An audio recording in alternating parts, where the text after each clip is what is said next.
आज हमारे बीच ward number 40 के रहने वाले एक समाज सेवी है जो अपना पहचान हमेशा समाज सेवा से बनाए हैं। तो आइए आज उनको इस एपिसोड में बुलाते हैं, जिनका नाम राजकुमार जी है। उससे पहले जी नमस्कार, आप देख रहे हैं केवी स्टूडियो का खास प्रोग्राम।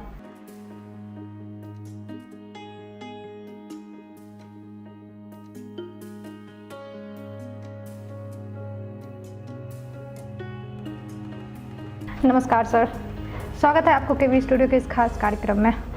आपको भी नमस्कार। केवी स्टूडियो का आभार, डॉक्टर रोशन का भी आभार जी। तो सर, आप बेगूसराय में कहाँ के रहने वाले हैं? मैं बेगूसराय से डाक बंगला गर्ल्स हाई स्कूल बिशनपुर का निवासी हूँ जी, और मैं वहीं रहता हूँ जी। सर, आपने पढ़ाई शिक्षा दीक्षा कहाँ से की? मेरी पढ़ाई, मैं शुरू से ही बेगूसराय का निवासी रहा हूँ और मैं ग्रेजुएशन किया हूँ और जीडी कॉलेज बेगूसराय से जी, क्योंकि हम यहाँ के निवासी थे। तो बीपी स्कूल के बाद जीडी कॉलेज और ग्रेजुएट होके कंप्लीट करके फिर समाज सेवा में से जुड़ गए जी। तो सर, आपके मन में ये समाज सेवा करने का भाव कब जगा? 95 में एक छोटी सी घटना हमारे साथ घटी जी, कि हमारे बड़े बहनोई साहब जो है कि आए, हमारी पहली बार उनकी शादी हुई थी, पहली बार वो आए थे हमारे घर जी। और मुझे बहुत गर्व था कि मैं बेगूसराय के टॉप 10 एरिया डाक बंगला में रहता हूँ। जी, जी। और मैं बहुत गर्व के साथ उनको कहा कि चलिए हम आगे आपको जो है कि कुछ दिखाते हैं अपना विष्णुपुर मार्केट। जी, तो जब वो आगे बढ़े तो आगे एसएसपी चौधरी हमारा एक चांदनी चौक, जी, वहाँ बहुत स्कूल है, स्कूल के बगल में बजरंगबली का मंदिर है। वहाँ बहुत दिन से जो है कि लोग टॉयलेट करते थे, जिससे सारा जगह मतलब बहुत दुर्गंध से फैला हुआ था। जब वो उसके पास पहुँचे तो उन्होंने कहा कि वाह, यही है आपका बेगूसराय का टॉप 10 एरिया में आप रहते हैं, बीबीआई एरिया में। तो ये बहुत ग्लानि फील हुआ हमको। वो बोले कि स्कूल के सामने और मंदिर के बगल में लोग इस तरह गलत हरकत कर रहे हैं, यहाँ टॉयलेट करते हैं और आप कहते हैं कि हम बीबीआई एरिया में रहते हैं। ये बात तो मुझे बहुत खला। हमको लगा कि नहीं, समाज में कुछ ना कुछ आगे बढ़ के करना होगा, अवेयरनेस लाना होगा, जो ये इस तरह की गलती समाज के लोग ना करें और शर्मिंदा हमको ना होना पड़े कि मैं बेगूसराय शहर का निवासी हूँ। यही हमको प्रेरणा दिया और उस दिन से जो है हम समाज सेवा को अपना जीवन का एक लक्ष्य मानते हुए लग गए जी। तो वहीं से आप इंस्पायर्ड हुए कि समाज सेवा हमको करना है जी। तो सर, समाज सेवा जब आप करना स्टार्ट किए थे तो क्या आपको समाज से मतलब सपोर्ट मिला किसी तरह का? शुरुआती दौर में जब हम इस तरह के बातें लोगों को समझाना शुरू किए कि भाई आप गलत करते हैं, रास्ते में ना करें, बहुत सब सोशल अवेयरनेस, जब हम लोगों को स्वच्छता के प्रति समझाएं तो बहुत सारे लोग जो है कि हमको बुड़बक, पढ़ाई लिखाई छोड़ के अब तुम ये काम कर रहे हो, तुमको अब कोई काम नहीं बचा है, तुम अच्छे फैमिली से हो, पढ़े लिखे फैमिली से हो, तुम क्या कर रहे हो, ये क्या काम है रोड पे लोग को समझाना, यहाँ टॉयलेट कीजिए, वहाँ कीजिए। तो बहुत सारा मजाक उड़ाया गया शुरुआती तौर में। बहुत सारे मेरे दोस्त लोग ने मेरा हौसला अफजाई भी किया, बहुत सारे दोस्तों ने हमारी मदद भी की और मैं आज बहुत खुश हूँ कि मैं कामयाब हूँ। वहाँ जहाँ 25 वर्षों से वहाँ लोग टॉयलेट करते थे और स्कूल के गेट के सामने, और आज वहाँ बहुत खूबसूरत सा मंदिर बना हुआ है, वहाँ 4-5 दुकान है। अब वहाँ कोई आदमी जो है कि किसी तरह का गलत अवधान वहाँ नहीं करते।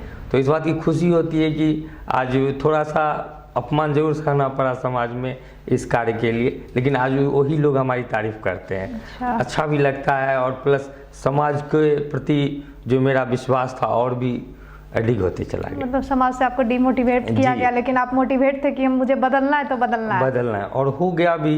लोगों का सहयोग रहा। शुरुआती दौर में थोड़ा सा दिक्कत का सामना करना पड़ा, लेकिन समय आते सारा चीज़ ठीक हो गया और आज लोग बहुत रिस्पांस देते हैं और साथ भी देते हैं हमको उस काम के लिए जी।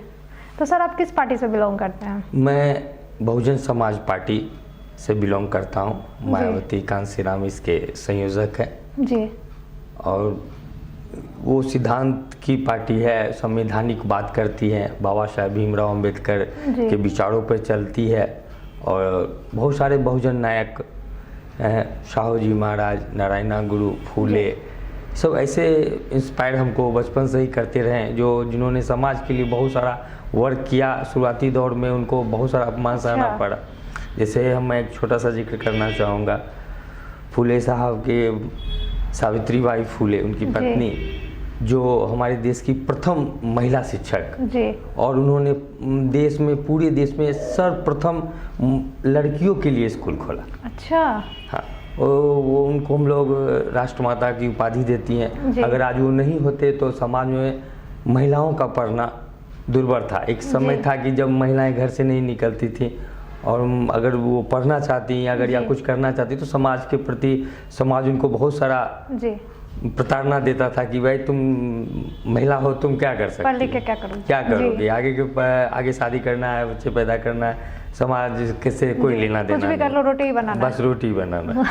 तो लेकिन ये अवधारणा, ये बात हमको इंस्पायर किया कि हमको समाज के लिए कुछ करना है। जब इतना कष्ट सह के हमारे नायक जो हैं, हमारे फातिमा बेगम हो गई, सावित्रीबाई फूले होंगे, साहू जी महाराज नायक, जिन्होंने समाज के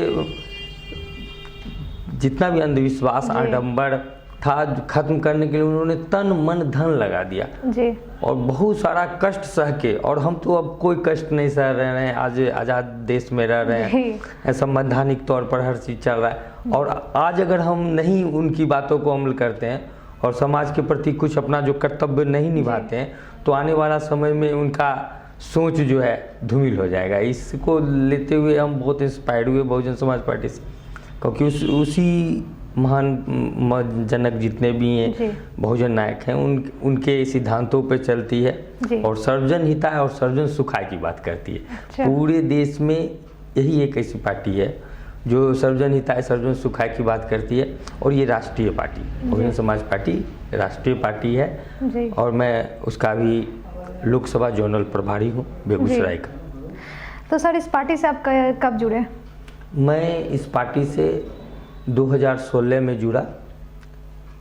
16 में जो है कि जब एकाएक नीतीश जी चले गए, प्रकरण हुआ बहुत कि नीतीश जी पहले लालू जी के साथ थे, मैं ब्लाइंडली उनका सपोर्ट कर रहा था, क्योंकि विचार बहुत अच्छा था, समाज को कुछ करना के जज्बात नीतीश कुमार में था, तो हमको लगा कि उनका सपोर्ट करना है।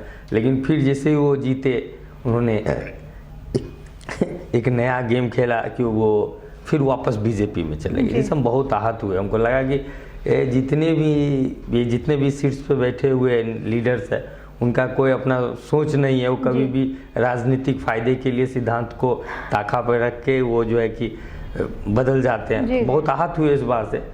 फिर हमको बहुजन समाज पार्टी के बारे में मैं जानता था और राष्ट्रीय पार्टी थी, तो हमको लगा कि फिर मैं उसके बाद डीपली जानकारी लिया कि हमको लगा कि नहीं, ये मेरी सोच और मेरे सिद्धांतों वाली पार्टी है और इसमें जुड़ना चाहिए और लोगों को समाज के प्रति, अपने इतिहास के प्रति लोगों को जानकारी देना चाहिए और लोगों को ये बताना चाहिए कि समाज के लिए कुछ करना बहुत बड़ी बात है। आपके पास जो है राष्ट्र सेवा जो है आप किसी तरह कर सकते हैं, उसके लिए बॉर्डर पे जाने की आवश्यकता नहीं है, उसके लिए आप समाज को जगा सकते हैं, समाज के बीच जाके अंधविश्वास, पाखंड जो है और शिक्षा संगठन, इसके बारे में बात कर सकते हैं और उनको बता सकते हैं कि आने वाले दिनों में शिक्षा का क्या महत्व है, संगठित होना कितना जरूरी है और अपने न्याय के लिए संघर्ष करना क्यों जरूरी है। तो इस बात को लेके हमें समाज में, ये मेरा विचारधारा को लेके समाज में हम गए और आज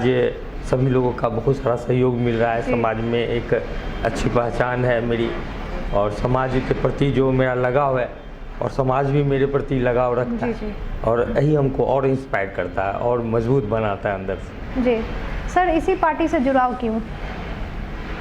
जैसा मैंने आपको बताया कि ये एक सैद्धांतिक पार्टी है और राष्ट्रीय पार्टी है और ये लगातार जो है समाज के लिए सत्ता का प्रलोभन न रखते हुए समाज के लिए कुछ न कुछ जो है करते आ रहा है ये पार्टी। और ये राष्ट्रीय पार्टी होने के साथ साथ एक सैद्धांतिक पार्टी है जो बहुजन नायक जो हमारे हैं, कर्पूरी ठाकुर हो गए, राम मनोहर लोहिया जी हो गए, जिन्होंने समाज के लिए एक ऐसा दिशा दिया, हर जाति धर्म से उठकर उन्होंने एक ऐसा सोच बनाया।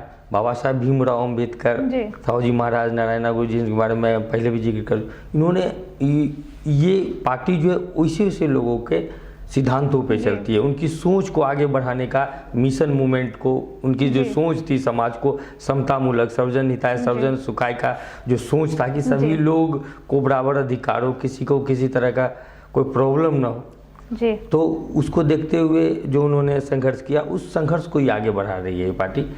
इसलिए मेरा इसके प्रति थोड़ा सा सम्मान बढ़ा। अच्छा। और मैं लगातार 2016 से बहुजन समाज पार्टी में काम कर रहा हूँ। एक 2016 से आप हाँ, कार्यकर्ता, वरिष्ठ कार्यकर्ता के तौर पे मैं अभी आने जो विगत चुनाव गया विधानसभा का, मैं उसमें चुनाव प्रभारी भी था। हमारी पार्टी जो है कि 2-3 जगह चरिया बरियारपुर गठबंधन में, मटियानी बेगूसराय में प्रत्याशी भी उन्होंने दिया था। हालांकि वो 3 नंबर 4 नंबर में आए और चल रहा है और लगातार कोशिश है मिशन मूवमेंट को, लोगों को आगे बढ़ाने का, बढ़ने का।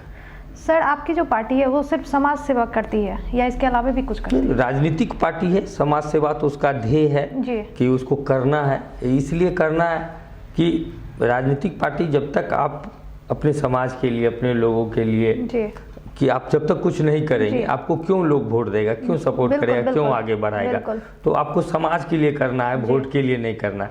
भले आज हमारा जनाधार ऐसा नहीं है, लेकिन लोग आज एक सम्मानित राष्ट्रीय पार्टी के तौर पर उसके मेंबर्स को बहुत सारे इज्जत करते हैं। किसी तरह का कोई प्रॉब्लम हो तो हमारे पास लोग आते हैं, चाहे वो ब्लॉक स्तरीय काम हो, जिला स्तरीय काम हो, न्यायालय स्तरीय काम हो, थाना न्यायिक व्यवस्था हो, तो किसी तरह के लोग को, हर तरह के लोग जो समाज में उनके साथ न्याय नहीं मिल रहा है या उनको कहीं से सपोर्ट नहीं मिल रहा है, तो हम लोग आगे बढ़ चढ़ कर जो है कि उनका मदद करते हैं और समाज के आगे बढ़ाने का काम। इसके अलावा सर आप क्या करते हैं?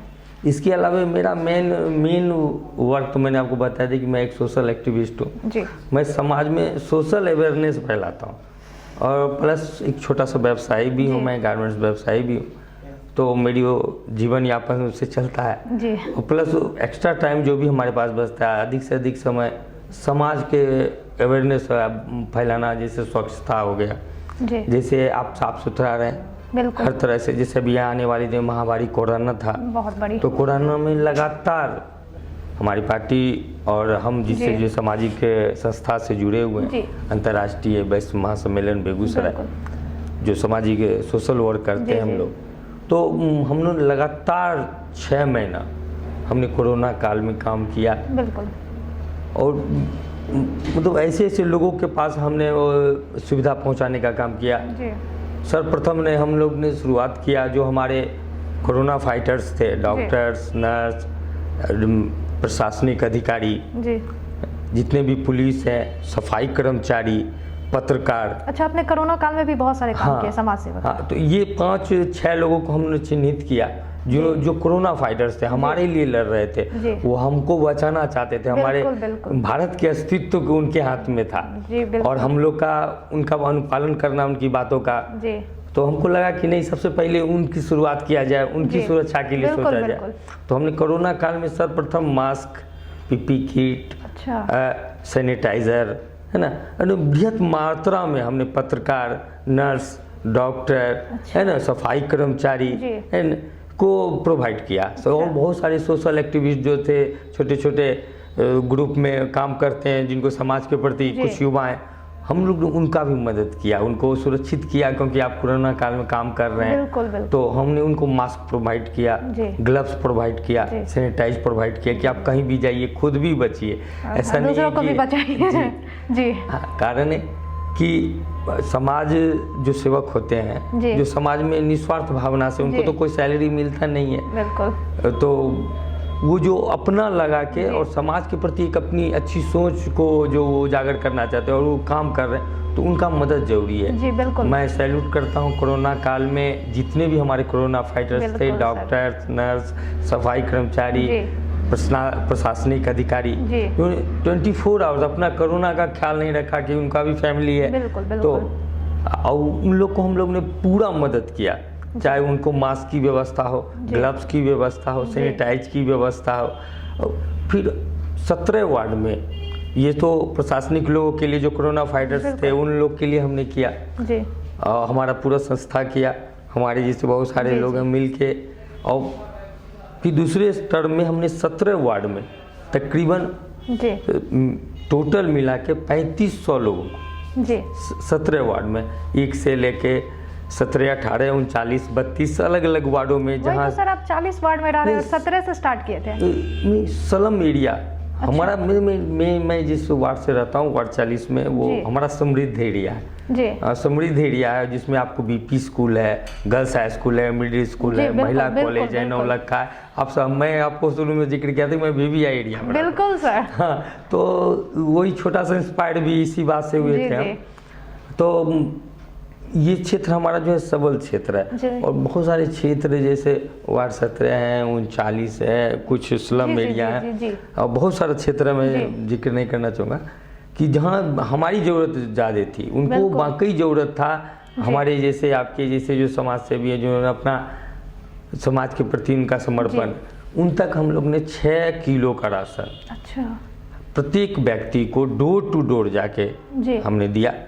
और बहुत सारे ऐसे लोग थे जिनको पैसे की भी आवश्यकता थी घर चलाने के लिए, तो यथासंभव हम लोग ने 1100, 2100, 500, 700 जिनको इसे अधिकतर तौर पर हम लोग जो है कि उनको राशन का पैकेट प्रोवाइड कर रहे थे, जिसमें 6 केजी का पैक होता था, जिसमें नमक होता था, दाल होता था, है ना, आटा होता था, है ना, सलाई होता था, मोमबत्ती होता था, है ना, ये सब छोटे, चाय पत्ती होता था, है ना जी, एक साबुन होता था।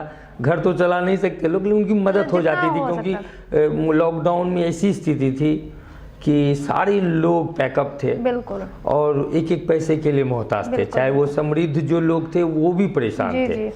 पैसा हर चीज नहीं होता, बिल्कुल सर। एक समय आएगा जब आपकी जरूरत होगी तो आप पैसा 500 रुपया आपकी जेब में, लेकिन अगल बगल कोई दुकान ना खाने का, भूख लगे तो आप 500 रुपया नहीं खाएंगे। सही बात है, 500 से बहुत सारा चीज खरीदा जा सकता है।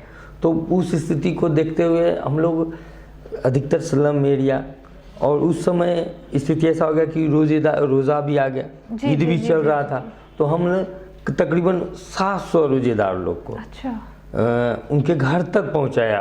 ये उनके लिए अलग से हम लोग पैकेट बनाए थे, उनका 10 केजी का पैक था। तो उसमें क्या होता है कि 3 केजी का सेवइड हम लोग डालते थे, उसमें 2 केजी का दूध हम लोग डालते थे, क्योंकि वो ईद का समय था। बिल्कुल बिल्कुल, रोजेमंद लोग रहते थे, उसमें उन्हें फ्रूट हम लोग डालते थे, सेब हो गया, केला हो गया, जो उनको जरूरी। तो अलग अलग तरीका से लगातार 6 महीना हम लोग लोगों को पहुँचाते रहे राहत, क्योंकि उनको ज़रूरत थी उस समय। और एक भारतीय होने के, नागरिक होने के नाते, एक समाज के प्रति समर्पण होने के नाते हमको लगा कि नहीं, इन लोगों तक अभी काम अपना कुछ सह के भी। उस समय मालिक मैं भी व्यवसाय हूँ, मेरा भी व्यवसाय बंद था, मेरी भी जेब एकदम गर्म थी, लेकिन तो भी। तो अब सर आपने कैसे किया फिर? हमारे उसमें एक भावना होता है, जब आपको लगता है कि अगर मैं 100 रुपया कमाया और 20 रुपया जरूर दान करूंगा, बिल्कुल बिल्कुल, और आपको 20 रुपया और मैं 80 रुपया में अपने आप को मैनेज कर लूंगा, तो जब आपकी भावना प्रबल होगी तो 20 के आप 30 भी खर्चा कर सकते हैं अपना 10 रुपया मैनेज करके। तो और बहुत सारे हमारी जो संस्था थी अंतर्राष्ट्रीय वैश्य महासम्मेलन, वो उसके हम कार्यकारिणी सदस्य हैं। तो सारे लोग वहाँ जितने भी मेंबर्स हैं, उसमें हमारे महिला संरक्षक हैं आलोक कुमार अग्रवाल, बेगूसराय के प्रथम मेयर, पूर्व मेयर, मतलब कि बहुत बड़े समाज सेवी भी, उन लोगों के साथ हम लोग मिलके हम लोग जो है कि अधिक से अधिक लोगों तक राशन का, आपको बताया नहीं कि लगभग 3500 से 3600 लोगों तक हमने अपने आप को सुरक्षित रखते हुए, है ना, पहुंचाया। मास्क, सैनिटाइज, उनका राशन सामग्री, और उनको कोई तरह का अगर दिक्कत होता था वो फ़ोन भी करते थे। हम लोग फ़ोन नंबर भी अपना देते थे कि अगर आपको बाइदी भी अगर हम आप तक नहीं पहुंच पाए, आप हम तक पहुंचे। तो मतलब बहुत सारे लोग फ़ोन भी करते थे, हमको ये आवश्यकता है, अपने फेसबुक, व्हाट्सएप, जिस तरीके से जुड़ सकते, इंस्टाग्राम, मैंने सब जगह एकदम अपने नंबर के साथ, अपने संस्था के नंबर के साथ हमने फ्लैश आउट किया था, उन्हें वायरल किया सारा कि आपको किसी तरह की ज़रूरत हो। ऐसे ऐसे बहुत सारे लोग थे जो ये कोरोना काल में उन्होंने बहुत सारा काम किया। मैं सभी को सैल्यूट करता हूँ कि उनकी सोच बहुत ही खूबसूरत और मजबूत है। हमको गर्व है कि बेगूसराय के हर एक नागरिक जो इतने अच्छे हैं और वो समाज के प्रति बेगूसराय में कोई भूखा नहीं सो सकता है। और मैं गर्व करता हूँ कि मैं बेगूसराय का निवासी हूँ और बेगूसराय के जितने भी समाज सेवी थे, जितने भी लोग थे, हमारे युवा थे, सारे लोग लास्ट आते आते कोरोना काल में शुरुआती दौर में वो लोग नहीं आ रहे थे। 3 महीना तक तो हम लोग जूझे बहुत, क्योंकि बहुत तरह से फ़ोन आते थे कि यहाँ जरूरी है, वहाँ जरूरी है, जाते रहते थे हम लोग। लेकिन 3 महीना के बाद कुछ बहुत सारे युवा हमारे बेगूसराय के, उनको लगा कि नहीं ये लोग कर रहे हैं तो उनका साथ देना चाहिए, उनका भी अंदर का समाज सेवा जागा। तो वो लोग भी उन्होंने बहुत सारा कोऑपरेट किया युवाओं बेगूसराय के जगह, गांव-गांव जाके इंटीरियर इलाका में जहां नहीं पहुंच रहा था वहां भी हम लोग ने युवाओं के थ्रू, उस एरिया के लोगों के थ्रू उनको मदद लेके, उनसे मदद देके हम लोग वहाँ तक भी पहुँचाए। और बहुत खुशी होता है जब आप समाज के लिए बिना स्वार्थ के जब आप कुछ करते हैं और जब वो आपको रिस्पॉन्स मिलता है वहाँ। आप कोरोना काल में जब हम लोग दूसरी तीसरी बार लोगों के बीच जा रहे थे तो विश्वास नहीं करेंगे आप, वो बहुत भावुक हो जाते थे हम लोग कभी कदार स्थिति को देख के। बहुत सारे लोग लिपट के रोने लगते थे। मतलब उसमें कोरोना का ख्याल नहीं रहता था, उसमें खुद भी बहुत भावनात्मक हो जाते थे हम लोग कि देखो क्या स्थिति है। सभी लोग को सेवा पहुंचाना या सभी लोग तक पहुंच पाना हर के लिए संभव नहीं। सही बात है सर। बहुत सारे लोग हैं जो हमारे रेंज से बाहर हैं और मतलब जिनके बारे में कोई जानकारी नहीं है। बहुत बड़ा बेगूसराय है, बहुत सारा अभी भी लोग गरीबी से जूझ रहे हैं। बहुत सारे लोग जो हैं ऐसा स्थिति कि डेली मजदूरी करते हैं और डेली खाते हैं। बिल्कुल। तो उस स्थिति में हम लोग और आप लोग की जैसे समाज सेवी का होना बहुत जरूरी है। जी बिल्कुल। और बहुत खुशी मिलता है समाज सेवा कभी आप कर मिलता है। हाँ, सर आप अभी भी बोलते हुए भी भावुक हो रहे हैं। वो दिन याद आ रहा होगा आपको। अच्छा लगता है। एक तो क्या बोले आपको कि ऐसा मतलब सीन हम देखे ना कोरोना काल में जो भावुक बना देता है। बिल्कुल सर। कारण है इसका, दिल को दहला दिया था वो चीज। तो ऐसा होता था कि किसी के बच्चे बीमार हो जाते थे, सदर अस्पताल में कोविड का अलग बहुत था तो दिक्कत हो जाता था, बहुत दिक्कत। तो वहाँ हम लोग भी मदद नहीं कर पाते थे। डॉक्टर को कहते थे कि सर थोड़ा सा, तो नहीं यार हम तो उधर ड्यूटी पे, उनको प्राइवेट में हम लोग भी कोशिश करते थे कि प्राइवेट में उनको शिफ्ट कराएं। प्राइवेट में भी बहुत सारे क्लिनिक बंद थे, तो बहुत सारे जो कंपाउंडर, हेड कंपाउंडर होते हैं, जो समझदार कंपाउंडर, हम लोग उनकी टीम बनाई। अच्छा। बहुत सारे लोग तैयार नहीं हुए, कह रहे यार हम क्या, अब छोड़िए ये सब, हम आप ही लोग कीजिए, आप लोग पैसा वाला हैं, ये वो लोग करके टाल देते थे बात को। और लेकिन तब पर बहुत सारे लोग, बहुत मदद हुआ हम लोग का, उन लोगों ने मदद किया। हम लोग ने टीम बनाई हेड कंपाउंडर्स लोग, तो हम लोग प्रोवाइड करते थे उनको, ऐसे लोगों को जैसे खांसी हो गया, कॉमनली आप नहा लेते हैं शाम को इधर उधर, तो उससे भी तो उसके लिए एक डर भय जो पैदा होता था, लोगों आसपास नहीं आते थे। उसका माँ बाप भी कहता था कि वो कोरोना हो गया, तो वो भी भागते थे। तो उस स्थिति में हम लोग चाहते थे कि उनको मिले बहुत सारा दवा जो फर्स्ट एड होता था, और उनको चेकअप का भी हम लोग सलाह देते थे। हम लोग एक टेम्पलेट बनाए हुए थे जिसमें हम लोग सारा कोरोना में कैसे बचाव हो, कैसे उससे बच सकें आप, कैसे अपने आप को सुरक्षित कर सकें, स्वच्छता कितनी जरूरी, उसके लिए हम लोग ने पूरा एक पम्पलेट बनाया था जिसमें सारी जानकारी कलेक्ट की थी और लोगों को हम लोग देते थे, उसको भी हम लोग बांटते थे। तो इससे भी पढ़े लिखे लोग थे, वो आगे फैलाते थे।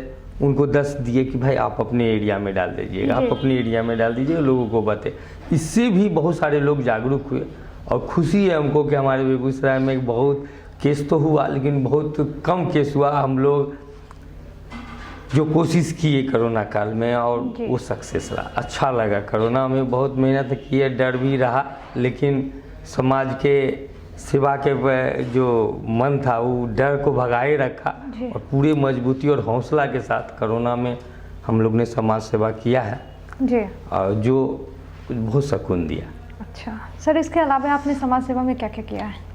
समाज सेवा में आपको आप बताए थे कि आपको जितना हमारा स्लम एरिया है जी, कुछ है वहाँ शिक्षा का हमने सबसे पहले, क्योंकि शिक्षित होना बहुत बड़ी बात है। तो जैसे स्लम एरिया, जैसे लोहिया नगर के कुछ एरियाज हैं स्लम एरिया, पोखरिया के कुछ एरिया हैं जो स्लम एरिया।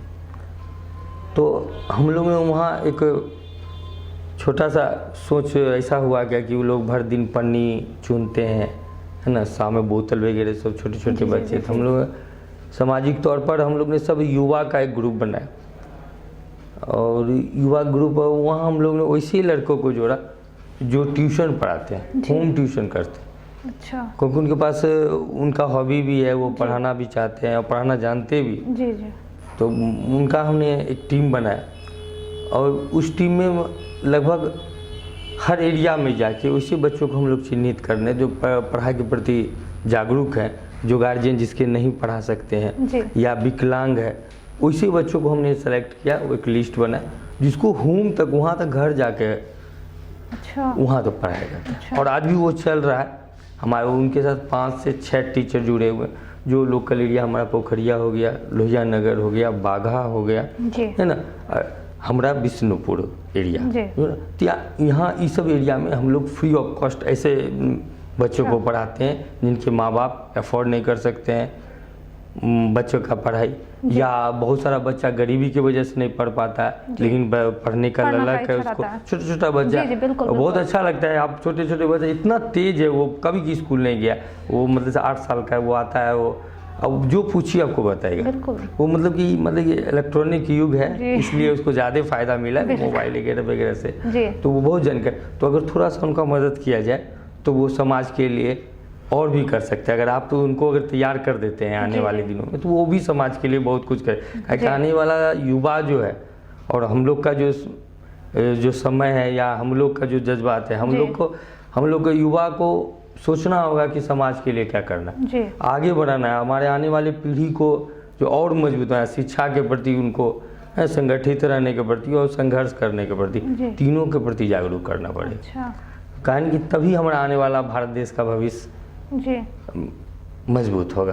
क्योंकि शिक्षा बहुत ज़रूरी है और वैसे लोगों को हम लोग शिक्षा देने का एकदम वचनबद्ध है कि उनको पढ़ना जरूरी है। अच्छा, तब सर आपका भविष्य का क्या प्लान है? भविष्य में समाज सेवा से जुड़े हुए हैं, पॉलिटिक्स से जुड़े हुए हैं जी।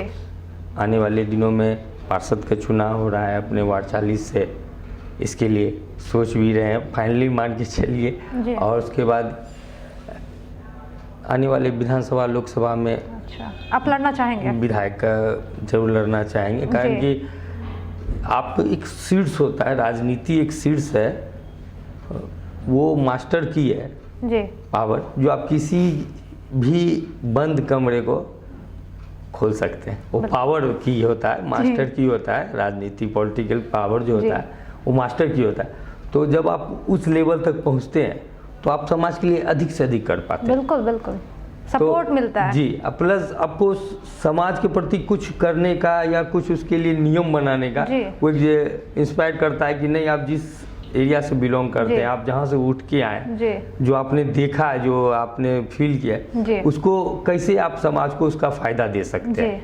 तो राजनीति जो है मास्टर की है जी। तो वहाँ पहुँचना जरूरी है। जब आप जज्बात है आपको कि समाज के लिए हम कुछ करेंगे और आगे बढ़ना है तो वहाँ जाना जरूरी है। वहाँ जहाँ लोगों के लिए आप सोच सकते हैं, लोगों के लिए कर सकते हैं और लोगों को आगे बढ़ाने का भी काम कर सकते हैं। बिल्कुल, तीनों काम वहाँ सोच सकते हैं। इसीलिए आने वाले दिनों में मैं पॉलिटिक्स से जुड़ा हूँ, समाज सेवा से जुड़ा हूँ जी जी। और पॉलिटिक्स तो मान लीजिए है ही, मेन मेरा समाज सेवा। हम चाहते हैं कि और समाज सेवा को और प्रगाढ़ और मजबूत और आगे बढ़ाने के लिए ही हम राजनीति करते हैं। कारण है कि जब लोग अधिक से अधिक लोग हमको जानेंगे, अधिक से अधिक लोग मेरे बातों को समझेंगे तो वो हमारी मदद करेंगे। अकेला तो मैं कुछ कर नहीं सकता। समाज सेवा तो आप जानते हैं कि अकेले नहीं होता, एकता में बल है। हाँ, और लोगों को हम इंस्पायर करते हैं कि भाई आप भी आए, मेरे साथ जुड़े, एक छोटा सा कारवां है, कोई बड़ा बात नहीं। आपको जब समय मिले, जैसे समय आप पढ़े हैं, हमारा एक थ्योरी है कि एक पढ़ा लिखा अगर अपने समाज में ये सोच ले कि मैं बस एक अनपढ़ को साक्षर बना दूंगा जी। बस एक अनपढ़ को, ज़्यादा उसको लेबिलिटी नहीं, मैं पढ़ा लिखा हूँ, मैं सोच लूँगा कि अपने मोहल्ला में एक ऐसे बच्चे को मैं पढ़ा दूंगा कि जो अफोर्ड नहीं कर सकता है या पढ़ने की इच्छा है, तो हम फ्री ऑफ कॉस्ट हम उसको पढ़ा सकते हैं। बस एक बच्चा, अगर हमारे बेगूसराय में, हमारे देश में इतने शिक्षित है कि अगर सभी ने ठान लिया कि मैं एक बच्चे को पढ़ाऊंगा, तो हमारे देश में हमको लगता है कि एक भी अशिक्षित नहीं रहेगा। बिल्कुल, शिक्षा तो भी बहुत बड़ी चीज़ है। हाँ। तो सर, जैसा कि अभी एंड्रॉयड फ़ोन का ज़माना है, सबके पास एंड्रॉयड फ़ोन रहता है, तो हमारे जो दर्शक अभी केवी स्टूडियो के माध्यम से देख रहे हैं, तो उनको आप क्या कहना चाहेंगे? सबसे पहले तो केवी स्टूडियो का धन्यवाद कहना चाहेंगे, इसलिए कि उन्होंने एक बहुत खूबसूरत सा प्लेटफॉर्म बनाया है जहाँ सारे लोग जो है अपनी बातों को रख सकते हैं, अपने भावनाओं का व्यक्त कर सकते हैं, और समाज को जहाँ तक कुछ कहने की बात है, मैं तो सबसे पहले तो अपने सभी लोगों, दर्शकों का जो भी देख रहे हैं उनका आभार व्यक्त करते हैं, क्योंकि वो भी कुछ करें अपने समाज के बीच, जहाँ तक हो उनको, जितना तक हो उनको, जैसे वो कर सके। राष्ट्र सेवा आप किसी तरह कर सकते हैं, बस समाज का भला हो, वो राष्ट्र सेवा है। और यही कहना चाहेंगे कि आगे बढ़िए, शर्माइए नहीं, आप पढ़े लिखे हैं, आप समाज के लिए कुछ कर सकते हैं, तो आगे बढ़िए। आपका ये सबसे बड़ा बात है कि जब आप आगे बढ़ेंगे तो आपके पीछे भी बहुत सारे लोग जुड़ेंगे। एक छोटी सी बात मैं उन सभी से कहना चाहता हूँ, अकेले ही होती है हर नई शुरुआत, अकेले ही होती है हर नई शुरुआत, है शक्ति पास तुम्हारे, जमाना देगा साथ। जी सर, आपका भी बहुत बहुत धन्यवाद, आपने अपना कीमती समय केवी स्टूडियो के इस खास प्रोग्राम में दिया। धन्यवाद। इस तरीके का खास कार्यक्रम देखने के लिए डॉक्टर रोशन सर का जो फेसबुक पेज है डॉक्टर रोशन कुमार के नाम से, उसको फॉलो कीजिए, लाइक कीजिए, शेयर कीजिए, और उनका YouTube channel stars of Begusarai, उसको बेल आइकन प्रेस कीजिए और सब्सक्राइब कीजिए, ताकि बेगूसराय के हर एक उभरते हुए कला या बेगूसराय का समाज सेवा या कुछ भी आपको इस चैनल पे या फेसबुक पेज पे मिल जाएगा। आप सभी दर्शकों को यह पूरा वीडियो देखने के लिए दिल से धन्यवाद। मैं सोनी सिंह मिलती हूँ आप लोग से दूसरे वीडियो में, तब तक के लिए धन्यवाद।